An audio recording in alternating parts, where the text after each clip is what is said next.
Nežinau, ar matosi. Tikriausiai matosi štai. Šlapia. Tiesiog sukau ratą ir ar pasiduosiu lietui lyjant? Tikrai ne. Tęsiu. Nes noriu pasiekti savo tikslą. Neužilgo atostogos. Ir lietus man tikrai nesutrukdys. Tai pasiekti, kągi dabar eisiu. Štai įsidėjau jau štai tokius pusryčius. Juos pasidariau vakar, nes ten 2 dienom užtenka su šį baltyminiu kokteiliu, kad būtų sotumas.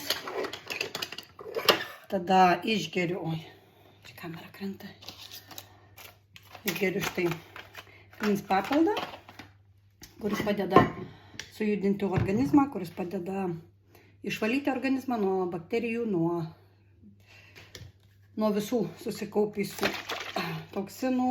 Geriu štai šitą alavijo gėrimą su obuoliais ir akai uogomis, kuris padeda virškinimui, padeda vidurių užkietėjimui, cholesteroliui, rūgštingumui, refliuksui. Tiesiog padeda visą organizmą sujudinti ir lengviau mesti svorį, nes kadangi menopauzė, ir man 54, tai tas svoris jisai auga greitai, bet krenta tikrai lėtai. Tad netgi blogam orui tikrai nemesiu, nepasiduosiu. Aš tai galiu.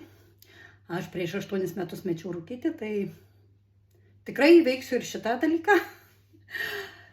Tad kągi, gero ryto. Ir kaip sakoma, nebūna blogo oro, bloga apranga. Tad iki.